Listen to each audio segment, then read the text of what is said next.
Hello， 我是 STR。在今年实况直播产业发展如此迅速的情况下，无论是游戏、唱歌、跳舞，都有着众多观众观赏。而几年前以二次元形象发迹的虚拟 YouTuber， 简称 VTuber， 出现在了世人眼中。这些以类动漫造型活动的 YouTuber， 在短时间内就获得了大量的人气。其中这2年又以日本公司 Cover 旗下的 Hololive Production 最受全球观众欢迎。但遗憾的是，这几天 VTuber 界发生了一起大事件，而受害者正是 Hololive 旗下的2名艺人赤井星与桐生可可。赤井星是 Hololive 一期生的成员，可谓是为 Hololive 开疆拓土的大前辈。而桐生可可更是大有来头，作为 Hololive 的4期生，他在 YouTube Super Chat 的打赏榜上荣登全球第1名，累积的金额竟然超过了3000万台币。那这次究竟发生了什么事呢？我就先给大家阐述事情的完整经过。在9月24日，赤井星以日本的观众有几趴为主题直播解析了他频道中的观众都来自哪个地方。マジでアナリティクス見ると本当に海外勢の先輩がすごい多く見てくれてて、日本人が 37%、アメリカ 11%、台湾 7% って感じか。なるほどね。可以看到赤井星多以海外的人们、海外的前辈们来称呼日本以外的粉丝，而对于台湾、日本、美国，他个人也并没有以国家或是地区来表示，仅仅是跟观众分享 YouTube 后台的数据。而且要注意，画面上的国旗在原本的直播中是没有的，是2次编辑的投稿者为了方便观众观看后来加上去的。然而当天赤井星的 B 站直播间却因为这样被封禁1个月，还有一堆小粉红跑去赤井星的推特跟影片底下闹事，谴责赤井星应该把台湾当成中国的一个省份来称呼。来到隔天9月25日，桐生可可在他標誌性的直播节目《早安可可》上同样晒出了粉丝占比的后台数据。視聴者数でございます。日本 51% Japan. People watching my channel 51% Japanese people and 9.1% American USA and 4.7% 4.7% Taiwan and 3.3% Philippines and 3.1% Indonesia。ということでね。桐生可可也一样，只是单纯读出台湾、日本这些名称，更没有发表和涉及到任何政治言论。此节目在中国的哔哩哔哩也是同步转播的。出现台湾的当下 ，B 站马上停播节目，然后直播间立即被封禁1个月。而且因为这次显示的数据列表上出现了 Joey no Kuni， 让中国小粉红们更加气愤，认定可可的行为就是在分裂祖国。于是大批小粉红们翻墙出征，跑到推特跟 YouTube 上各种谩骂桐生可可。当天晚上，桐生可可的直播也因为充斥太多恶意留言，转成了会员限定模式。9月25日，早安可可的影片也把部分片段剪辑删除后重新上传，但之后频道干脆直接把影片下架了。而这次小粉红出征桐生可可的行为实在让我觉得不可理喻，因为画面中的这个数据列表是 YouTube 官方提供的，而 Joey no Kuni 则是日文界面对应英文 Top Countries 的翻译。如果说要开烧，你们小粉红也应该要针对 Google 跟 YouTube， 怎么是针对一个根本没有发表政治倾向的 VTuber 呢？2天内，桐生可可受到了大量来自中国网友的恶意攻击，甚至有人在桐生可可的私人推特账号上留言，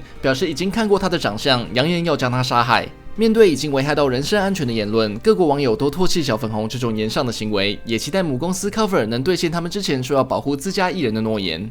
在27日晚间 ，Cover 跟 Hololive 分别在 B 站跟官方网站发表了声明，但事与愿违，这篇声明居然是针对小粉红们的道歉文。声明指出，赤井星与桐生可可在直播期间有不适当的发言，以及因为他们擅自公布频道经营的机密情报为由，将2人处以停止活动3周的惩罚。在 B 站的声明除了致歉以外，还特地强调 Cover 拥护一个中国的原则。母公司 Cover 不仅没有保护自家的2个艺人，反而跟中国小粉红道歉，还惩处赤井星与桐生可可，无疑让世界各地的粉丝们都跌破了眼镜。这件事最大的问题就在于赤井星与桐生可可从头到尾根本没有表达出任何政治立场，仅仅是提到台湾就被当成是在侵犯中国底线。而更夸张的就是母公司 Cover 不明事理，为了讨好中国小粉红，反过来惩罚根本没犯错的2位自家艺人。于是各国的粉丝们群起激愤 ，Reddit 的 Hololive 版面、日本的2CH、台湾的 PTT 以及推特、脸书都充斥着各种抗议的贴文与讽刺 Hololive 跪舔中国的改图。而且就算 Hololive 已经道歉了，小粉红们还是不买单，认为道歉没有诚意，惩罚太轻，于是他们还是继续在闹事，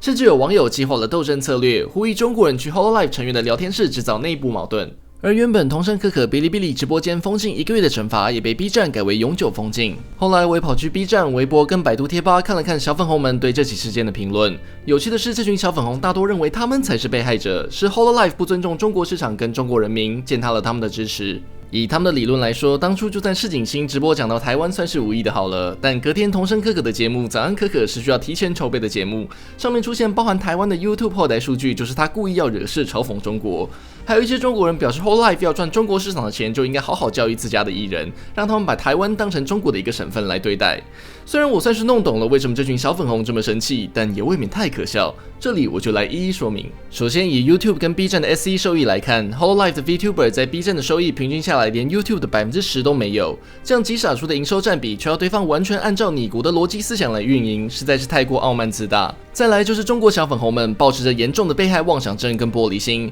赤井星跟童声可可可是一个字都没有直接谈论到台湾是否为国家，仅仅是提及台湾，也更没有针对中国做出任何诋毁发言，结果就被小粉红们挂上台独的标签开烧。这也让我想起几个月前英雄联盟比赛中，韩国选手亮英雄就被中国小粉红怒骂辱华的事情，只能说小粉红们根本是被害妄想症末期。然后就是小粉红说童声可可是故意要嘲讽中国，才在节目里分享粉丝占比数据。现在不止玻璃心跟被害妄想症，还有读心术能揣摩对方的想法了吗？最好笑的是，每个小粉红还自以为聪明，把这种说法当成唯一事实。而其实最大的问题在于，这些小粉红完全没有所谓的同理心。在不同国家成长的人本来就接受着不同的教育理念，但小粉红们却没有包容不同文化的心思。今天如果童声可可跟赤井星真的有政治倾向的发言，那被开烧还有一定的道理。但是今天在两者没有表达出任何政治倾向的情况下，小粉红却擅自揣测他们的想法，擅自给人下标签，对他们做出种种恶劣的行径。小粉红完全就是把自身受到的洗脑教育强加在接受自由思想成长的外国人上，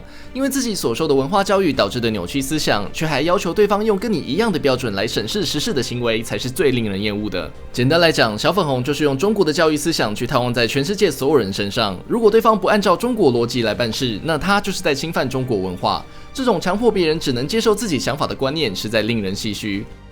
接下来我们来谈谈母公司 Cover。Hololive 的业务除了日本，还包含了印尼、欧美以及中国。对 ，Hololive 也弄出了一些只在 B 站直播的中国虚拟主播们，而且本身多数艺人也都在 B 站展开了业务，所以 Cover 会对小粉红道歉也是猜想得到的。Cover 或许是想以惩处童声可可以及赤井星来讨好中国市场，表达他们有尊重中国粉丝，自以为等几个星期后解班就没什么事了。结果 Cover 不仅没有平息中国网友的怒火，反而引起了全世界网友的公愤。Cover 也没有理解到最为重要的一件事，那就是惩处这两位没有犯错的 VTuber 对粉丝们意味着什么。几年前，在我还没明白 VTuber 本质的时候，我也以为 VTuber 不过就是披着二次元造型的实况主。但随着我在闲暇之余观看这些 VTuber 后，也明白到这些虚拟主播并不是披着一层皮的肤浅食物。你或许也有在现实中喜欢的明星、艺人、歌手们，但这些人都身处在聚光灯底下，狗仔队、媒体更是让他们无法展现最真实的自己。绯闻、政治、现实中的种种因素都会阻碍你与他们之间的距离。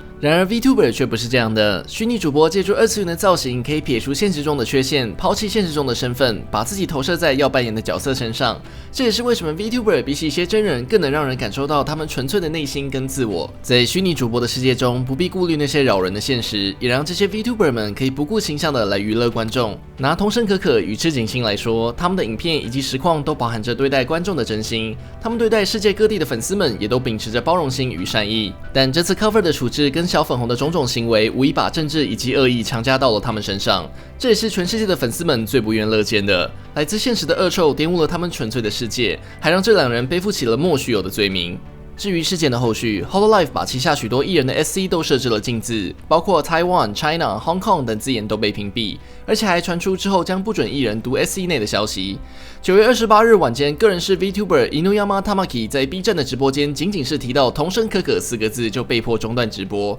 甚至连9月28日上市的游戏《原神》，不管在中国服还是亚服，都把童声可可4个字列为了禁字，简直是现代版的文字狱了。而 Reddit 的 Hololive 反面，因为有 Hololive CN 的人在当管理员，所以大量炎上的贴文都被删除。后来一堆网络跟传统媒体也都报道了此事件，但他们下的标题都有严重的错误，例如日本虚拟主播把台湾称为国家被封禁，但两位当事人根本就没有直接把台湾称为国家，同时报道的内容也都有离谱的错误认识，比如把 VTuber 称呼为虚拟网红等等，这些行为完全就是在误导群众，单纯只是在消费此事。最后，我还是要再次强调，对于根本没有明确表达出政治立场的两人，仅仅是因为小粉红自以为是的揣测跟诬陷，桐生可可与赤井星被迫面临着不公平的惩罚与压力。现在小粉红们也还在持续对桐生可可跟他的家人发出死亡威胁，结果 Cover 公司不仅不保护自家艺人，还反过来跟中国道歉。这种公司，我个人是绝对不会再支持了。想起在桐生可可的直播中，他有时都会开玩笑说 Whole Life 是暗黑组织，没想到现在还真的成真了。ホロライブはどういう会社なんですか？ホロライブはね、闇組織なんですよ。闇組織？やっぱ私たちからね、そちらのね、いただくお賃金はね、ホロライブがね、凄まじい金額分取ってからあなたのお財布に入るんで覚悟しておいてくださいね。闇組織なんですよ。ホロライブは何してくれるんですか？じゃあホロライブ何もしてくれないですよ。決めてるだけですよね。闇組織っすよ。不过也还是有一些好消息，像是前魔兽世界的首席设计师 Mark Kern 也在推特发文表示，如果桐生可可跟赤井星或是其他 VTuber 因为这样被公司开除，他可以帮助他们成立自己的 VTuber 公司，并让他们保留全部收益跟保障人身自由，不必面对来自中国的压迫。比起胡闹的小粉红，世界各地也有更多人支持桐生可可与赤井星。我也由衷的希望他们不要太在意这次的事件，也期待他们再次用黑暗料理跟迷因带给全世界的观众们欢乐的时光。如果喜欢我的影片的话，还麻烦你订阅我的频道，开启旁边的小铃铛，再帮我点个赞了，这样对我来说就是最大的支持。我也时常会在 Twitch 开台玩游戏聊天，来追随一下吧。也欢迎大家去我的 FB 粉丝团按赞。我是 Restia， 我们下次再见，拜拜。